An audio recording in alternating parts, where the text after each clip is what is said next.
चुनाव आयोग 15 मार्च को लोकसभा चुनाव की तारीखों का ऐलान कर सकता है। इस तैयारी में चुनाव आयोग 11 मार्च को अपने सभी 2000 पर्यवेक्षकों के साथ एक बैठक करेगा। देश भर से आ रहे ये पर्यवेक्षक पुलिस, सिविल और अन्य सेवा से जुड़े हैं। दिल्ली में ब्रीफिंग के बाद लगभग 2000 पर्यवेक्षकों को संबंधित निर्वाचन क्षेत्रों में भेजा जाएगा। तो बड़ी खबर, 15 मार्च को चुनाव आयोग कर सकता है तारीखों का ऐलान। 11 मार्च को पर्यवेक्षकों के साथ बैठक है और बैठक के तुरंत बाद चुनाव आयोग 12 और 13 मार्च को जम्मू कश्मीर में चुनाव की तैयारियों की समीक्षा के लिए श्रीनगर जाएगा। चुनाव की घोषणा से पहले किसी राज्य या केंद्र शासित प्रदेश की आखिरी यात्रा होने की ये संभावना है। तो लोकसभा चुनाव का बिगुल 15 मार्च को बज सकता है। चुनाव आयोग तारीखों का ऐलान कर सकता है। साल 2024 लोकसभा चुनाव की तारीखों का ऐलान 15 मार्च को मुमकिन है। इससे पहले 11 मार्च को पर्यवेक्षकों के साथ बैठक करेगा चुनाव आयोग। 12 और 13 मार्च को जम्मू कश्मीर में सुरक्षा के हालात की समीक्षा की जाएगी चुनाव को लेकर के, और 15 तारीख को तारीखों का ऐलान किया जा सकता है। लोकसभा चुनाव के शेड्यूल का ऐलान किया जा सकता है। तो मुख्य मुकाबला एनडीए और आईएनडीआईए गठबंधन के बीच, और तारीखों का ऐलान हो सकता है 15 मार्च को। इस वक्त की बड़ी खबर, एनडीए की ओर से जहां 400 पार का दावा किया जा रहा है, वहीं आईएनडीआईए की ओर से इस बार परिवर्तन की बात कही जा रही है और तारीखों का ऐलान 15 मार्च को किया जा सकता है। मुकाबला किस किस दिन कहां पर होगा, यह 15 मार्च को तय कर दिया जाएगा। लोकसभा चुनाव को लेकर के बड़ी जानकारी मिल रही है सूत्रों के हवाले से। 15 मार्च को चुनाव आयोग की ओर से चुनाव की तारीखों का ऐलान कर दिया जाएगा। 11 मार्च को अलग अलग जगह से पर्यवेक्षक आएंगे, उनके साथ चुनाव आयोग की बैठक होगी। पुलिस, सिविल और अन्य सेवा से जुड़े लोग होंगे इनमें। इन लगभग 2000 पर्यवेक्षकों को संबंधित निर्वाचन क्षेत्रों में दिल्ली में ब्रीफिंग के बाद भेजा जाएगा। 12 और 13 मार्च को जम्मू कश्मीर में चुनाव की तैयारियों की समीक्षा के लिए श्रीनगर जाएगा चुनाव आयोग का एक दल, और 15 मार्च को तारीखों का ऐलान कर दिया जाएगा।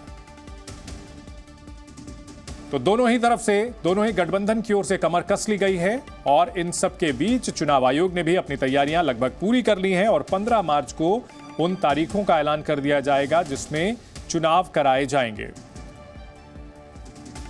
लोकसभा की 543 सीटें, बहुमत का आंकड़ा 272 का मैजिक फिगर माना जाता है, और बीजेपी की ओर से, एनडीए की ओर से 400 पार का दावा किया गया है।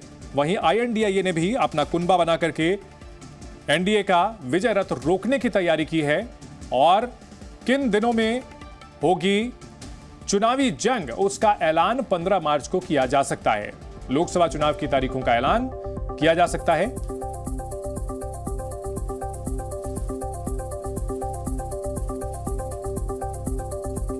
और आपको यह भी बता दें कि जो अनुमान लगाया जा रहा है, जो ओपिनियन पोल जी न्यूज और मेट्राइज ने किया था, उसके मुताबिक आईएनडीआईए गठबंधन को बिहार में 3 सीटें मिल सकती हैं।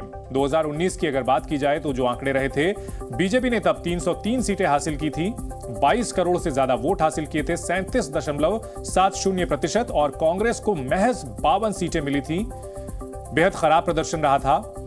लोकसभा चुनाव 2019 में एनडीए को कुल 45% से ज्यादा वोट मिले थे, जबकि यूपीए 27.5% वोट ही हासिल कर पाई थी, और महज 52 सीटें कांग्रेस को मिली थी।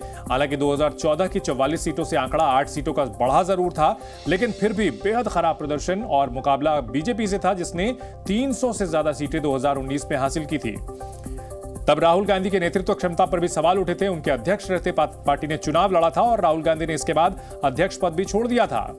2024 की अगर बात की जाए तो जो ओपिनियन पोल है जी न्यूज और मेट्राइज का, उसमें एनडीए को 377 सीटें मिल सकती हैं, जबकि आईएनडीआईए गठबंधन को 94 सीटें मिल सकती हैं। जबकि 2019 की अगर बात की जाए तो एनडीए में 351 सीटें आई थी, जबकि यूपीए को 90 सीटें तब मिली थी।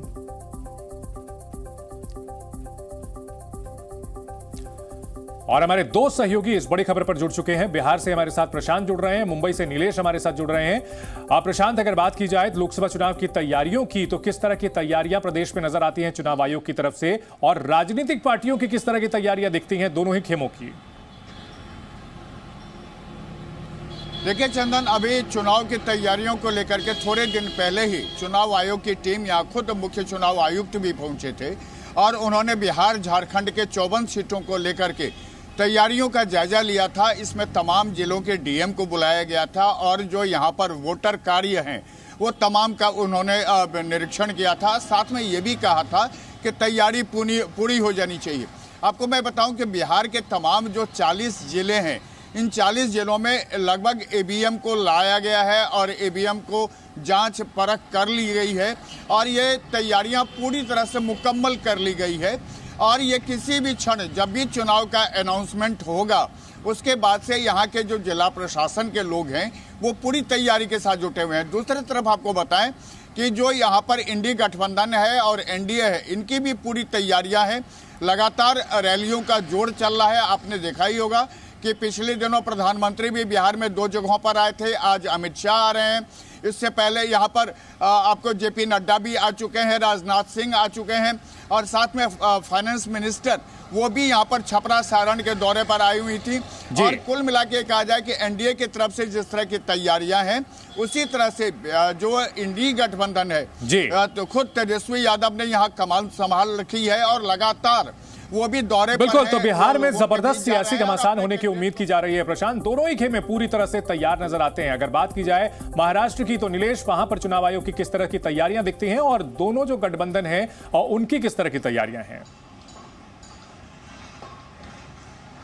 जी बिल्कुल, चुनाव को लेकर चुनाव आयोग की तैयारियां भले पूरी होती नजर आ रही हैं, लेकिन महाराष्ट्र में जो राजनीतिक दल हैं वो इन तैयारियों से काफ़ी पीछे नज़र आ रहे हैं, क्योंकि चाहे वो महाविकास अघाड़ी हो या महायुति हो, दोनों ही दलों में, दोनों ही गुटों में जो सीट बंटवारे को लेकर जो पेंच है वो लगातार बरकरार देखने मिल रहा है। बैठकों का दौर जो है वो लगातार देखने मिल रहा है। आज भी महाविकास अघाड़ी की एक बैठक बुलाई गई थी जिसे अंततः कहें कि टाल दिया गया। उसके बाद कल भी हमने देखा कि कैसे लगातार केंद्र मंत्री अमित शाह भी जो है वो मुंबई पहुंचते हैं, महाराष्ट्र पहुंचते हैं, सीट बंटवारे को लेकर चर्चा होती है। इसके बाद ये चर्चा दिल्ली भी पहुंचती है, जहां पर बीती रात हमने देखा कैसे मुख्यमंत्री और दोनों डिप्टी मुख्यमंत्री वहां पर पहुंचते हैं, अमित शाह के साथ चर्चाएं होती हैं, लेकिन निष्कर्ष अब तक सामने नहीं निकल कर आया है। महाविकास अघाड़ी में जहां वंचित बहुजन अघाड़ी के नेता प्रकाश अंबेडकर एक बड़ी पेंच निर्माण कर रहे हैं, तो वहीं दूसरी ओर शिवसेना और बीजेपी के बीच जो मनमुटाव है वो देखने मिल रहा है, क्योंकि बीजेपी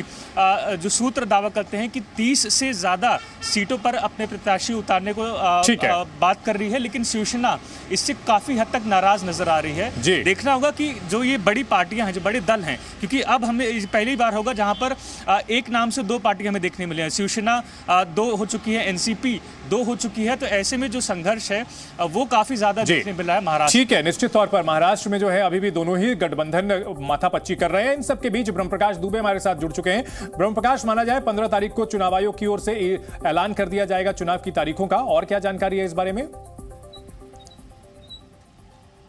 बिल्कुल चंदन, देखिए हमें जो सोर्सेज से जानकारी मिली है कि 11 तारीख को तमाम तैयारियों के लिहाज से तमाम पर्यवेक्षकों को चुनाव आयोग ने बुलाया है और 12 और 13 तारीख को चूंकि चुनाव आयोग का जम्मू कश्मीर का दौरा है और उसके बाद जो है चुनाव आयोग 15 तारीख को है जो चुनाव की तारीखों का ऐलान कर सकता है। आपको बता दें, अलग अलग राज्यों में चुनाव आयोग विजिट कर चुका है और सबसे लास्ट में जम्मू कश्मीर की तैयारियों को परखने के लिए चुनाव आयोग जा रहा है।